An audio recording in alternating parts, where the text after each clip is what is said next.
Hey welcome back to S classes Noida. मैं हूं अजीत। दोस्तों आज की वीडियो में हम पढ़ने वाले हैं व्हाट इज नाउन यानी नाउन किसे कहते हैं। How many kinds of noun यानी कि नाउन के कितने प्रकार होते हैं। How many kinds of noun according to conventional classification यानी कि परंपरागत वर्गीकरण के अनुसार संज्ञा के कितने भेद होते हैं। And how many kinds of noun according to modern classification यानी कि आधुनिक वर्गीकरण के अनुसार संज्ञा के कितने प्रकार होते हैं। तो चलिए स्टार्ट करते हैं।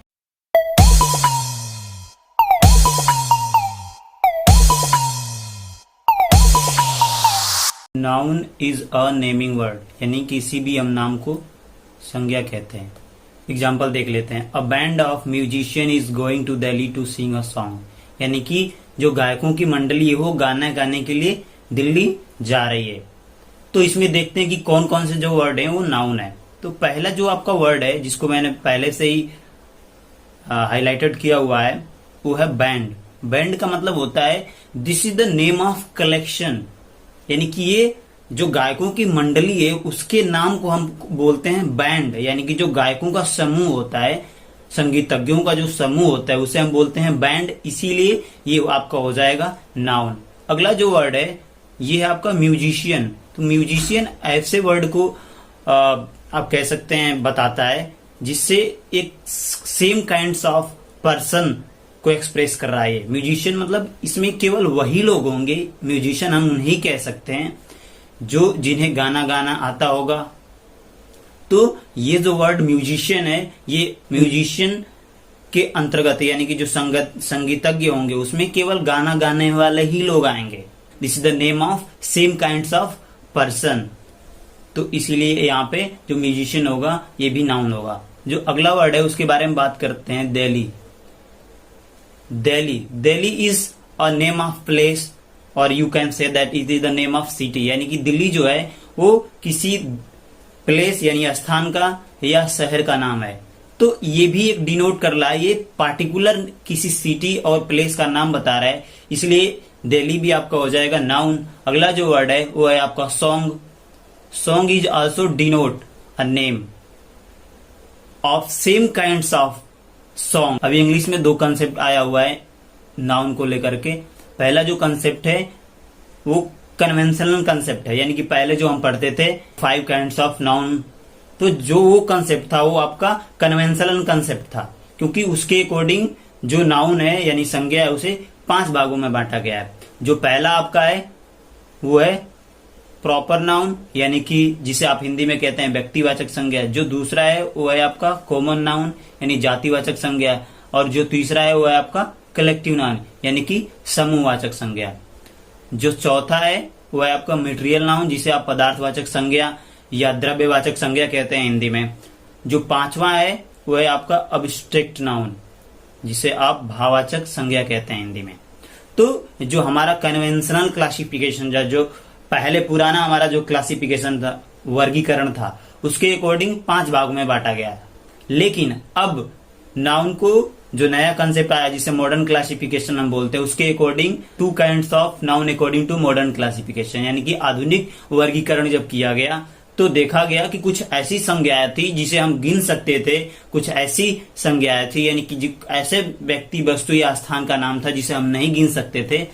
तो ऐसी को अलग अलग भागों में बांट दिया गया जिसमें पहला जो उसका काइंड्स है उसको उसका नाम रखा गया जिसको हम गिन सकते थे उसे काउंटेबल और जिसे नहीं गिन सकते थे उसे अनकाउंटेबल में रखा गया। दोस्तों तो अब हम बात करते हैं काउंटेबल नाउन के बारे में कि काउंटेबल नाउन या हिंदी में आप जिसे गणनीय संज्ञा कहते हैं वो क्या होती है।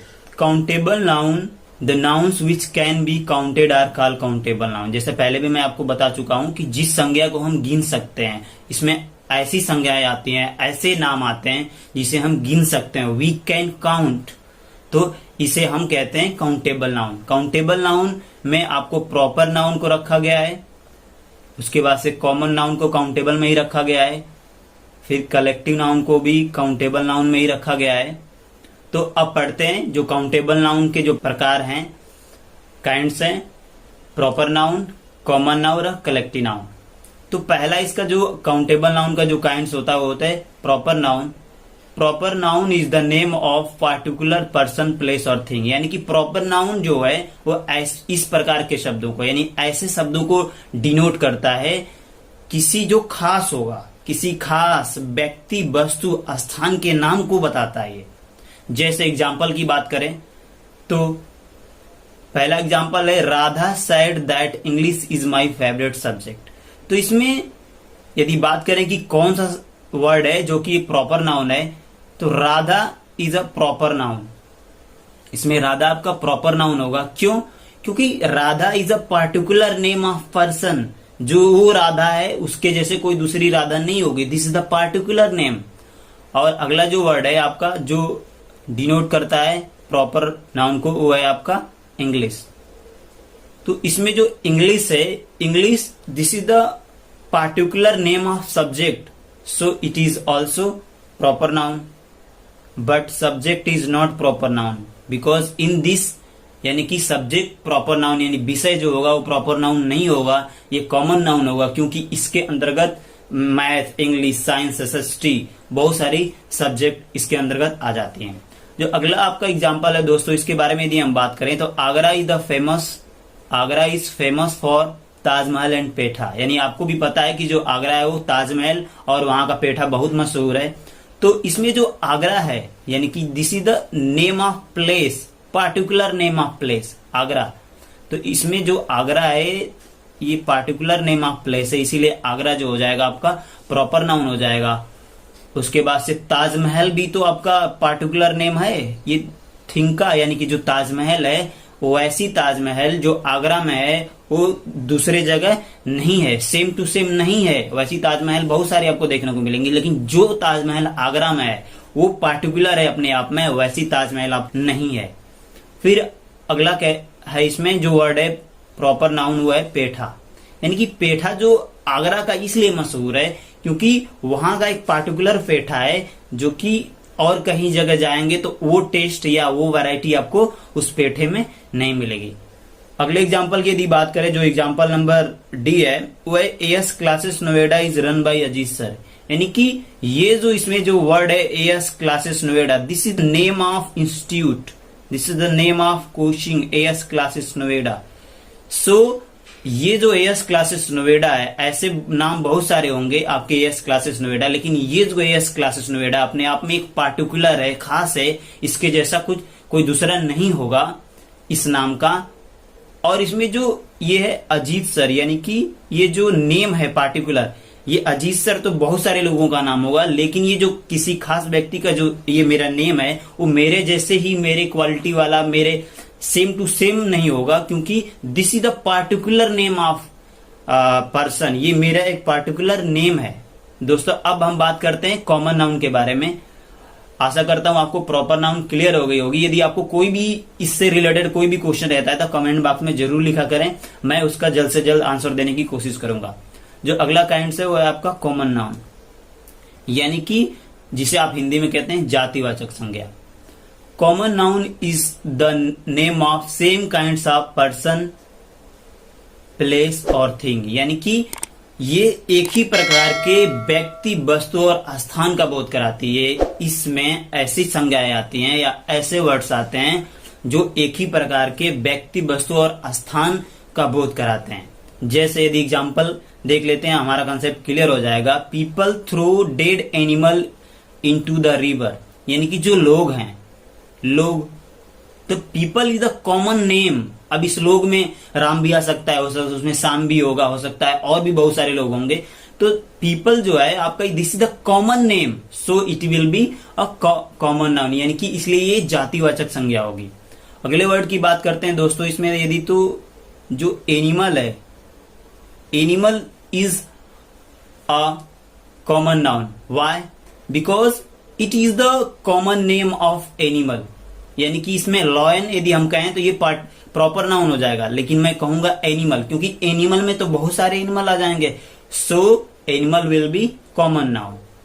यानी कि इसलिए जो एनिमल होगा वो आपका जातिवाचक संज्ञा होगा, क्योंकि उसमें तो बहुत सारे आपका पार्टिकुलर नहीं है, वो तो मैं कह रहा हूं केवल एनिमल।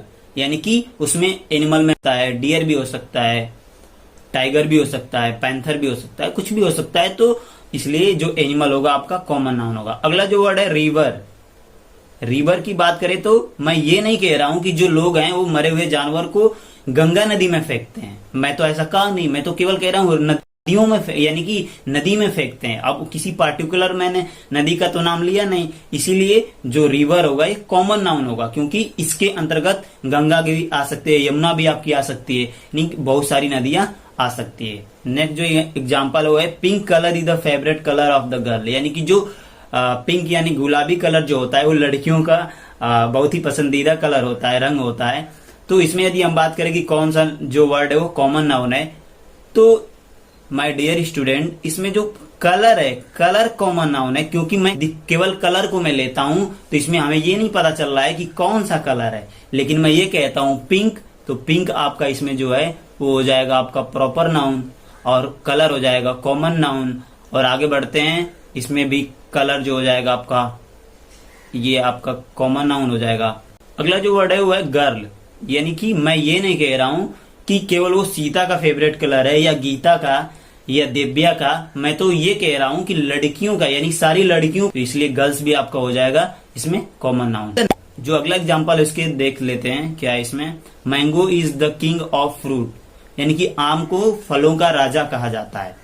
तो माय डियर स्टूडेंट, इसमें जो मैंगो है ये तो आपका प्रॉपर नाउन होगा, क्योंकि हमने तो बता दिया ये किसको हम फलों का राजा कहते हैं, हमने तो बता दिया ना, इसमें प्रॉपर हो, ये अपने आप में खास नेम है। अब वो जो आम है उसके जैसे कोई दूसरा उस फ्लेवर का, यानी कि कोई फल दूसरा नहीं है, आम का जो फ्लेवर है वो आम के ही जैसा होगा, इसलिए ये अपने आप में पार्टिकुलर नेम है, पार्टिकुलर उसके एक गुण होता है, इसीलिए जो मैंगो होगा वो आपका प्रॉपर नाउन होगा।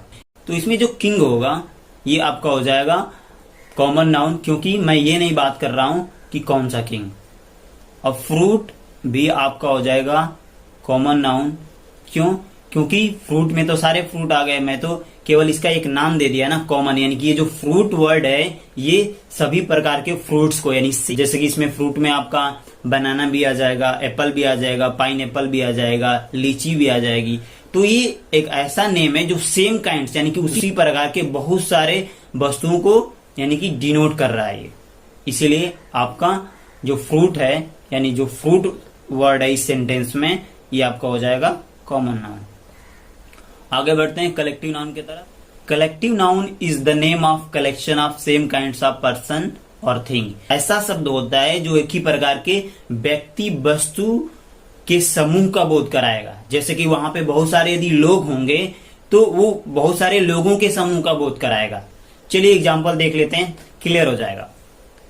जो पहला आपका एग्जाम्पल है, emergency will be brought only in parliament and will be passed, parliament में इसे लाया गया, उसके बाद से यहां से इसे पास किया गया। तो इसमें जो दोस्तों पार्लियामेंट है ये आपका होगा कलेक्टिव नाउन। क्यों पार्लियामेंट कलेक्टिव नाउन होगा, क्योंकि ये जो है, जो पार्लियामेंट में बहुत सारे जो सांसद आते हैं, जो मिनिस्टर्स होते हैं, उनका एक ये ग्रुप है पार्लियामेंट, यानी कि उसमें बहुत सारे मिनिस्टर्स बैठे रहते हैं, उन्होंने डिसीजन लिया होगा आपस में बातचीत कन्वर्सेशन के बाद कि नहीं ऐसा होना चाहिए। तो जो पार्लियामेंट है, तो इस पार्लियामेंट शब्द जो डिनोट करता है बहुत सारे ग्रुप ऑफ मिनिस्टर्स, सांसद को ये डिनोट करता है, इसीलिए इसमें जो पार्लियामेंट शब्द होगा वो होगा आपका कलेक्टिव नाउन। अगले एग्जाम्पल की तरफ बढ़ते हैं। There are 5 members in my family, there are 5 members in my family, यानी मेरे परिवार में 5 लोग हैं। तो इसमें जो वर्ड है फैमिली, फैमिली जो है आपका कलेक्टिव नाउन को डिनोट करता है। क्यों, क्योंकि फैमिली से हमें ये पता चल रहा है कि उसमें जो मेंबर होंगे, यानी कि मेंबर के जो फैमिली में रहने वाले लोगों के समूह का बोध करा रहा है। नेक्स्ट सेंटेंस की तरफ बढ़ते हैं, जो कि एग्जाम्पल नंबर 3 है। A crowd of people wanted to go their village, यानी कि लोगों का जो समूह था, जो लोगों की भीड़ थी, वो अपने गांव जाना चाहते थे, यानी कि लोगों की भीड़ गांव जाना चाहती थी, यानी बहुत सारे लोग थे वो चाहते थे कि हम अपने गांव चले जाएं, क्योंकि यहाँ लॉकडाउन में वो बहुत सारे लोग परेशान हो रहे थे। तो यहाँ पे ये जो क्राउड जो वर्ड है ये डिनोट करता है लोगों के ग्रुप को डिनोट करता है, इसलिए क्राउड जो होगा आपका हो जाएगा इसमें कलेक्टिव नाउन। और जो पीपल होगा, ऊपर भी मैं बताया था, ये पीपल आपका कॉमन नाउन होगा, क्योंकि उसमें लोगों के समूह, लोगों के बारे में बता जा रहे हैं। उसमें जो पीपल वर्ड है वो सारे लोगों के बारे में बताता है, यानी कि लोगों को डिनोट करता है। उसके बाद से जो विलेज होगा ये भी इसमें आपका कॉमन नाउन होगा। चलिए इसके उसमें भी इंक्लूड करते चलते हैं। जो विलेज होगा ये भी आपका कॉमन नाउन होगा, क्योंकि मैं किसी पार्टिकुलर गांव का नाम नहीं ले रहा हूं, मैं केवल कह रहा हूं विलेज। मैं कहता है राम्स विलेज यानी राम के गांव, राम अपने गांव जाना चाहता है। या कोई मान लीजिए किसी गांव का नाम यदि हम लेना चाहते हैं तो मान लीजिए कोई इंदासो जाना चाहता है, कोई खालिसपुर जाना चाहता है, तो ये पार्टिकुलर नेम हो गया। तो पार्टिकुलर यदि नेम हो जाएगा तो ये हो जाएगा आपका प्रॉपर नाउन। लेकिन मैं कह रहा हूं केवल ओनली विलेज यानी केवल गांव कह रहा हूं, किसी गांव का नाम नहीं ले रहा हूं, इसीलिए आपका विलेज जो होगा वो होगा आपका यहाँ पे कॉमन नाउन। तो इसमें जो यदि हम केवल कलेक्टिव नाउन की बात करें तो केवल इसमें जो क्राउड वर्ड है यही केवल आपका कलेक्टिव नाउन है। बाकी इसमें पीपल और विलेज जो है ये आपका कॉमन नाउन है। चलिए बढ़ते हैं अगले एग्जांपल की तरफ। Regiment of soldiers attacked on the enemy, यानी कि जो रेजिमेंट है, हमारे जो सैनिकों का जो टुकड़ी है, जो समूह है, वो अपने शत्रुओं पे क्या कर दिया, हमला बोल दिया, अटैक कर दिया। तो जो रेजिमेंट यानी कि जो रेजिमेंट इसमें जो वर्ड है ये ग्रुप ऑफ सोल्जर्स को डिनोट करता है। यानी कि एक रेजिमेंट में बहुत सारे सोल्जर्स होते हैं। आप भी बहुत बार न्यूज में सुने होंगे कि गोरखा रेजिमेंट, तो उस रेजिमेंट में बहुत सारे सोल्जर्स होते हैं। तो group of soldiers is called regiment, troop भी बोलते हैं। तो ये जो इसमें इस सेंटेंस में जो रेजिमेंट है ये आपका है कलेक्टिव नाउन।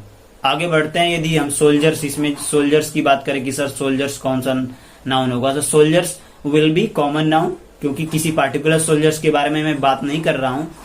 एनिमी भी आपका हो जाएगा कॉमन नाउन, क्योंकि मैं किसी पार्टिकुलर एनिमी की बात नहीं कर रहा हूं कि वो कौन सा पाकिस्तान का शत्रु है, कि अफगानिस्तान का है, कि चाइना का है। ठीक है, चलिए एक डायग्राम के थ्रू हम समझने की कोशिश करते हैं। Ram is a proper noun. अब राम किस कैटेगरी में आता है, तो राम इज अ मैन और बॉय, जो कह लीजिए। मान लीजिए कि राम एक मैन है, मैन की कैटेगरी में आता है, लड़का नहीं, उसकी शादी उदी हो चुकी है। तो राम आपका हो गया प्रॉपर नाउन। अब मैन हो गया कॉमन नाउन। अब ये जो मैन कॉमन नाउन है, उस मैन में बहुत सारे मिल गए, राम श्याम बहुत सारे मिल गए। तो जो बहुत सारे ये लोग मिल गए तो बन गया क्राउड। तो क्राउड हो गया आपका कलेक्टिव नाउन, यानी कि जो उस कॉमन नाउन के जो ग्रुप होता है, ग्रुप ऑफ कॉमन नाउन। तो जो कॉमन नाउन का जब ग्रुप हो जाएगा तो उसको जो डिनोट करता है वो होता है आपका कलेक्टिव नाउन। और जो प्रॉपर नाउन के जो ग्रुप को डिनोट करता है, यानी कि प्रॉपर नाउन में राम श्याम ये जो भी, तो इसके जो सेम काइंड्स को डिनोट करता है ये होता है आपका कॉमन नाउन। चलिए आगे बढ़ते हैं। अब अनकाउंटेबल नाउन। दोस्तों जो दूसरा इसका काइंड्स है, मॉडर्न क्लासिफिकेशन के अकॉर्डिंग जो इसको बांटा गया वो है अनकाउंटेबल नाउन, यानी कि अगणनीय संज्ञा, इसे हम गिन नहीं सकते हैं। The nouns which can not be counted are called uncountable noun, यानी वैसी संज्ञा जिसे हम गिन नहीं सकते उसे हम कहते हैं अनकाउंटेबल नाउन। तो देखा गया कि मेटेरियल नाउन और एब्स्ट्रैक्ट नाउन को हम गिन नहीं पा रहे थे, दिक्कत हो रही थी। अभी हम आगे बताऊंगा, मैं आपको आगे बताऊंगा तो क्लियर हो जाएगा। तो इसीलिए इसे अनकाउंटेबल नाउन में रख दिया गया। तो इसका जो पहला है मेटेरियल नाउन, यानी कि material noun is the name of things which we can only measure but not count, यानी कि मेटेरियल नाउन वैसी चीजों को बताता है जिसे हम केवल मेजर कर सकते, उसे गिन नहीं सकते। यानी कि ये जो मेटेरियल नाउन ऐसे शब्दों का बोध करता है जिसे हम केवल मेजर कर सकते हैं, माप सकते हैं उसके यूनिट के थ्रू, हम उसे गिन नहीं सकते। चलिए एग्जांपल के थ्रू समझते हैं। Clay, iron, steel, brass and silver are used to make pot, यानी कि क्ले मिस होता है मिट्टी, आयरन मिस आपको पता ही है लोहा, स्टील के बर्तन आप यूज करते ही हैं, ब्रास मिस होता है तांबा या पीतल, इसके भी बर्तन आपके घर में यूज होते हैं, सिल्वर मिस होता है चांदी, चांदी के भी बर्तन शादियों वगैरह में दिए जाते हैं। तो ये जो clay, iron, steel, brass and silver are use to make, यानी कि ये जो भी हैं clay, iron, steel, brass, silver, क्या इसे आप गिनते हैं? कहते हैं कि जरा मुझे एक सिल्वर देना, एक आयरन दे देना, एक क्ले देना, ऐसा आप नहीं कहते हैं ना। आप तो ये कहते हैं ना कि आप जब खरीदने जाते हैं लोहा, या कहते हैं कि मुझे 1 केजी लोहा दे दो, या जो आप बर्तन खरीदने जाते हैं चाहे वो स्टील का किसी भी चीज को, तो उसको वेट करता है एक यूनिट के, जिसका यूनिट है केजी, तो उसको वेट करता है केजी के अकॉर्डिंग, तब आपको देता है, गिन के नहीं देता है। कभी भी आपको गिन के देता है कि एक आयरन है ले जाइए, एक क्ले है ले जाइए, कभी दिया? नहीं देता है, ऐसा नहीं होता, इसीलिए इसे अनकाउंटेबल में रखा गया जब मॉडर्न क्लासिफिकेशन हुआ। तो I take some milk sugar, sorry यहाँ पे थोड़ा मिस्टेक हो गया है, यहाँ पे टुक होना चाहिए, आई टुक सम मिल्क शुगर, यानी कि वो थोड़ा सा दूध, थोड़ी सी चीनी, थोड़ा सा पानी, थोड़ी सी चाय पत्ती और अदरक। तो जितने भी आपको यहाँ पे ये आप देख रहे हैं, जैसे दूध हुआ, दूध भी लीटर के अकॉर्डिंग मेजर करके देता है दूध वाला हमें, चीनी भी केजी के अकॉर्डिंग हम मेजर करते हैं, वाटर भी आप जाते हैं फिल्टर वाटर लेने या बोतल वाटर खरीदते हैं तो ये भी मेजर लीटर में होता है, जो टी लीफ खरीदते हैं आप, चाय पत्ती जिससे चाय बना के आप पीते हैं, ये भी केजी के अकॉर्डिंग बिकता है, जो जिंजर भी है इसे भी केजी यानी ग्राम के अकॉर्डिंग, केजी ग्राम जो भी है इसके अकॉर्डिंग, यानी कि इसका एक यूनिट है। ऐसा नहीं कि कहता है कि एक मुझे अदरक दे देना, एक चाय पत्ती दे देना, एक पानी देना, कभी आपने सुना? नहीं, कभी नहीं आपने सुना होगा। कभी भी दुकानदार से कोई नहीं कहता है कि एक दूध दे देना, ये नहीं कहता है। ये भले ही कहता होगा कि 1 लीटर वाला जरा पैकेट दे देना दूध का, या एक आधा लीटर दूध का एक पैकेट दे देना, ये बात अलग है क्योंकि उसमें तो ऑलरेडी क्वांटिटी को मेजर किया हुआ। कभी आप ये नहीं कहोगे किसी से कि अंकल जी दुकान पे जाकर कि एक चीनी दे दीजिएगा, नहीं, आप ये कहते हो कि आधा केजी चीनी दे दीजिए, 1 केजी, यानी कि इसको एक मेजर के अकॉर्डिंग, इसके एक यूनिट के अकॉर्डिंग हम इसे मेजर करते हैं, काउंट नहीं कर सकते हैं, तो इसीलिए इसे हम इसे अनकाउंटेबल नाउन कहते हैं। चलिए आगे बढ़ते हैं। जो एग्जाम्पल नंबर सी है, wood and plastic is use to make many articles, यानी कि लकड़ी और प्लास्टिक का प्रयोग बहुत सारे वस्तुओं को बनाने में प्रयोग किया जाता है। तो सही बात है, आपके आसपास भी इस समय तो प्लास्टिक के बहुत सारे चीजें बनने लगी हैं। तो वुड यानी कि लकड़ी को आप गिन के कभी नहीं लेते, या तो फिट के मेजर के अकॉर्डिंग आप बिकती है, और जो प्लास्टिक है ये भी आपको केजी के अकॉर्डिंग, इसके छोटे छोटे जब दाने रहते हैं, कोई चीजें नहीं बनी रहती, तो प्लास्टिक केजी के अकॉर्डिंग बिकता है। और क्योंकि इसे हम गिनते नहीं है कि 1 प्लास्टिक 2 प्लास्टिक, और इससे नई चीजें बनाई जा सकती हैं। देखिए, मटेरियल नाउन का एक और कंसेप्ट है कि जिससे हम नई चीजें बना सकते हैं, दूसरी और भी चीजें बनती हैं, तो उसे भी हम मटेरियल नाउन कहते हैं। जैसे लकड़ी है, लकड़ी से फर्नीचर, बहुत सारी चीजें बनती हैं, प्लास्टिक है, प्लास्टिक से बहुत सारी चीजें बनती हैं। तो ये हमारे पास 2 कंसेप्ट है कि जिसे हम या तो मेजर करते हैं किसी यूनिट के थ्रू, दूसरी कि उससे कोई दूसरी चीजें बनाई जा सकती हैं, तो उसे हम कहते हैं का मटेरियल नाउन। अगला जो आपका एग्जांपल है वो है, diesel is necessary to run a diesel engine, यानी कि डीजल इंजन को चलाने के लिए डीजल की आवश्यकता होती है ना, डीजल की आवश्यकता। जैसे आप बाइक चलाते हैं तो पेट्रोल की आवश्यकता होती है, वैसे ही जो डीजल इंजन होता है उसको रन करने के लिए हमें डीजल की आवश्यकता होती है। और डीजल को क्या आप दुकान जाके पेट्रोल पंप पे कहते हैं कि भैया 1 डीजल दे देना, नहीं, आप कहते होंगे 1 लीटर डीजल दे दीजिए, या 100 रुपए का डीजल दे दीजिए, या ऐसे उसके यूनिट के अकॉर्डिंग वो आपको मेजर करके वो मशीन के थ्रू आपके बाइक में या आपके गाड़ी में फिल करता है, तो उसको हम काउंट नहीं करते हैं। ठीक है, क्लियर है? चलिए आगे बढ़ते हैं। और यहाँ पे यदि इंजन की बात करें, यदि आपको लग रहा होगा कि सर इसमें इंजन क्या है, तो इंजन आपका हो जाएगा कॉमन नाउन, क्योंकि इंजन में तो बहुत सारे इंजन आ सकते हैं, CNG engine, diesel engine, petrol engine. ठीक है, चलिए आगे बढ़ते हैं। ये अगला जो है आपका अब्स्ट्रैक्ट नाउन, ये लास्ट है आपका अब्स्ट्रैक्ट नाउन, यानी कि अनकाउंटेबल नाउन के जो 2 प्रकार थे, पहला मटेरियल और दूसरा अब्स्ट्रैक्ट। इसे भी हम गिन नहीं सकते, इसीलिए इसे अनकाउंटेबल नाउन में रखा गया है। अब देखते हैं इसका डेफिनेशन क्या कहता है। Abstract noun is the name of quality, state, action, feeling, emotion of process which we can only feel, not looks और टचेस, यानी कि ये ऐसे क्वालिटी यानी गुण, स्टेट यानी अवस्था, एक्शन माने कोई भी प्रोसेस कार्य, फीलिंग माने हमारी जो कुछ भावनाएं होती हैं, ये उसको डिनोट करता है जिसे हम केवल फील कर सकते हैं, उसे देख और छू नहीं सकते हैं, तो उसे हम अब्स्ट्रैक्ट नाउन कहते हैं। एग्जांपल देखते हैं। Love is the name of pain, यानी कि जो लव यानी कि जो प्रेम होता है, तो ये it is the name of a pain, यानी कि ये दर्द का नाम है। तो जो आप लव है, ये किसी को फील करते हैं, आप इसको देखते नहीं कि ये लव है, कहीं आपने देखा नहीं, वो केवल आप फील करते हैं कि मेरे मम्मी पापा मुझसे बहुत लव करते हैं, प्यार करते हैं। जो अगला आपका इसमें वर्ड है वो है पेन। पेन जब भी आपको होता है यानी दर्द होता है, चाहे वो आपको पेट दर्द हो या सर दर्द, तो उसको आप फील करते हैं, केवल महसूस करते हैं, न कि आप उसे देखते हैं। तो इसीलिए इसमें लव और जो पेन होगा ये एब्स्ट्रैक्ट नाउन होगा। अगला है पॉवर्टी इज अ कर्स, यानी कि जो पॉवर्टी है, गरीबी, दिस इज द स्टेट ये एक अवस्था होती है जो जब लोग गरीब हो जाते हैं, तो इट इज द स्टेट, इसे हम केवल फील कर सकते हैं कि गरीबी। तो ये भी आपका हो जाएगा एब्स्ट्रैक्ट नाउन। अगला है जो कर्स यानी कि श्राप, तो श्राप भी आपका हो जाएगा एब्स्ट्रैक्ट नाउन। क्यों? क्योंकि श्राप को आप देखते नहीं, आप कहते हैं अरे वो पंडित जी ने मुझे श्राप दे दिया तो मुझे लग गया। तो आप श्राप को देखते नहीं है, केवल फील करते हैं कि उन्होंने श्राप दिया था शायद इसीलिए ऐसा हो गया।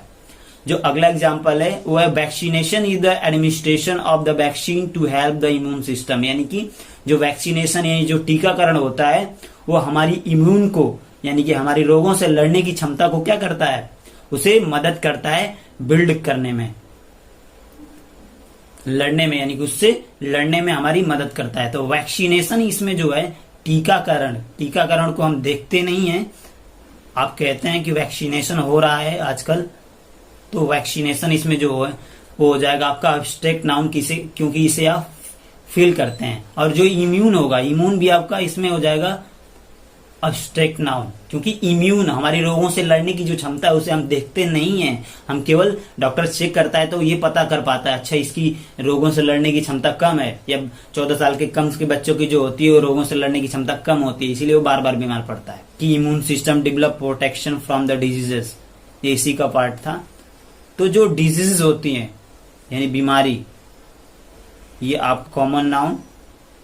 क्यों? क्योंकि बीमारी में तो बहुत सारी बीमारी आ जाएगी, जैसे कि सर दर्द, पेट दर्द, बुखार, जुखाम, तो ये कॉमन नेम है, इसीलिए कॉमन नेम ऑफ डिजीज, बीमारियों का एक कॉमन नेम हम दिए हैं, इसीलिए यहाँ पे जो डिजीज होगा ये आपका कॉमन नाउन हो जाएगा।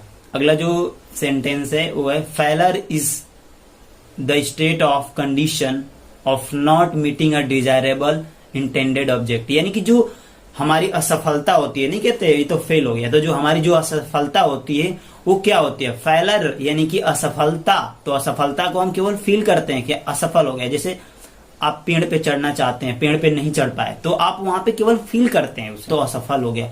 तो वहां पे जो फेलर होगा वो एब्स्ट्रैक्ट नाउन होगा। अगला देखते हैं, कह रहा है कि फेलर जो होता है यानी असफलता जो होती है वो जो आप चाहते हैं, आपकी इच्छा वाली चीजें, जो आपकी इच्छा वाली जो चीजें होती हैं, डिजायरेबल और इंटेंडेड, यानी कि जो आपकी इच्छा वाली चीजें होती हैं उसे न मिलने वाली स्थिति को हम क्या कहते हैं, फेलर कहते हैं। यानी कि आपने इच्छा किया कि मैं आईएएस बनूंगा, मैं एयरफोर्स का एग्जाम कंप्लीट करूंगा, लेकिन नहीं हुआ, यानी कि जो आपकी इच्छा थी वो नहीं पूरा हो पाई, नहीं मिल पाई, तो वैसे कंडीशन को हम कहते हैं फेलर, यानी कि वो this is the failure is a condition, इसीलिए फेलर इसमें हो जाएगा आपका एब्स्ट्रैक्ट नाउन। आशा करता हूं आपको सारे कंसेप्ट क्लियर होंगे। ये ग्रामर का लेसन 2 है। यदि लेसन 1 आप देखना चाहते हैं जिसमें मैं पूरा एक्सप्लेन किया हूं कि what is parts of speech and how many kinds of parts of speech, तो लिंक डिस्क्रिप्शन में है, आप वहां से देख सकते हैं। यदि आपको वीडियो अच्छी लगी तो लाइक कीजिए, सब्सक्राइब कीजिए और शेयर करना ना भूलिए, क्योंकि सीखना है और सिखाना भी है। सारे व्हाट्सएप ग्रुप में सेंड कीजिए इस लिंक को, ताकि आप भी सीख पाएंगे और आपके दोस्त जो भी हैं इस लॉकडाउन में सीख पाए इस कंसेप्ट को। जो इसके पार्ट 2 बनेगा, यानी कि लेसन नाउन का जो पार्ट 2 बनेगा, उसमें मैं सारे एक्सरसाइज के बारे में डिस्कस करूंगा, क्योंकि वीडियो बहुत लंबी हो जाएगी। तो उसमें मैं डिस्कस करूंगा कि किस किस प्रकार के जो क्वेश्चन होते हैं वो एग्जाम में आते हैं। तब तक के लिए धन्यवाद, मिलते हैं अगली वीडियो में।